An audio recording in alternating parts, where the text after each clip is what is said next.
Atadruna manil muflis? Do you know who is the one who is a bankrupt person? And the companions respond saying, he is one who does not have any gold or silver. In our terms, one with no cash. He's a cashless person, and perhaps he owes people so much. So the messenger says, no, a true bankrupt person is he who comes on the day of judgment with a lot of good deeds next to his name. A lot of good deeds. For example, he would have salah. He would have lots of salah. Perhaps he might have salah in the masjid with jama'ah in the first line. And perhaps he might not have missed his tilawah or recitation of the Quran. Perhaps he might have engaged in lots of remembrance of Allah. Perhaps he might have given out lots of charities. Perhaps he might have gone for Hajj, and he might have fasted in the month of Ramadan, and he might have engaged in the voluntary fast. Now these are all signs of what we would term a pious person.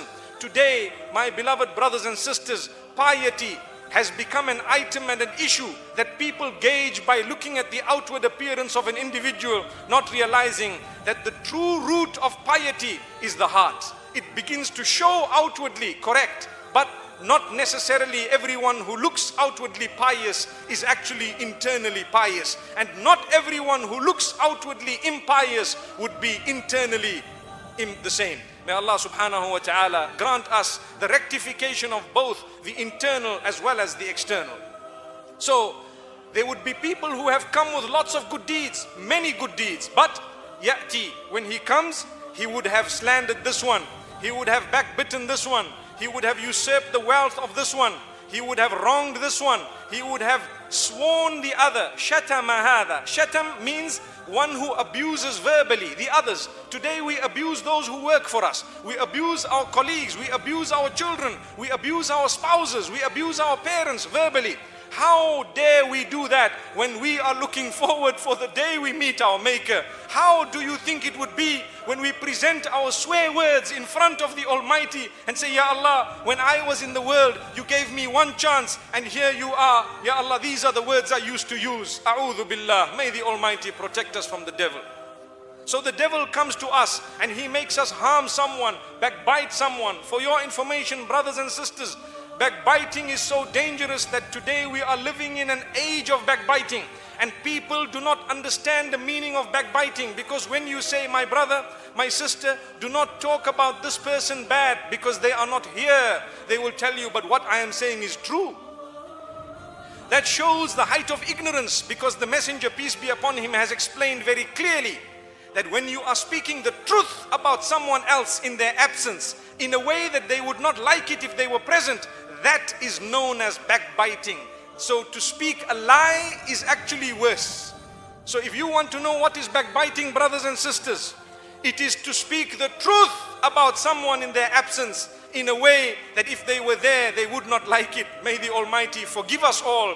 I would like to think that perhaps the bulk of us, perhaps myself included, sometimes we need to raise the awareness within ourselves of these type of words and statements. May the Almighty forgive us. And for your information, when you backbite, my brothers and sisters, immediately your salah is given away, your zakah is given away, your good deeds given away. You might be the most pious person externally, but because you have harmed someone through backbiting alone, or spreading rumor about them, or slandering. Slandering would mean al-buhtan, to create a lie about them. You would have given away your charities. And this is why it's important for us to know that the Almighty has warned us through the lips of the messenger, peace be upon him, regarding every single way that the devil comes to us in order to snatch our deeds away. Do not let your deeds be snatched. If you would hold a piece of gold, you would make sure you hold fast upon it. If you were to travel to a country where they told you, be careful of the handbag snatchers, perhaps you will make sure your handbag is well tucked in a way that nobody would snatch it. Why are our deeds exposed and we are allowing everyone to snatch our deeds in a way that on the day of judgment, when we get there, this hadith continues, it says, so this man's good deeds go to the other, and the rest of the good deeds go to all those whom he has oppressed in any way, until he is left with no good deeds. But does it stop there? The answer is no. So this pious man whom we all thought was so religious is now stripped of all, or should I say stripped of all his good deeds, because he has oppressed so many people. And then what happens? There are still a line of people who are waiting for justice because he has oppressed even more by eating their wealth, by harming them, by spreading rumor about them, by doing whatever it is in terms of usurping their rights in the world. So now the bad deeds of those who are waiting, the bad deeds of the oppressed will now go on to the record of this man who owes them because of oppression.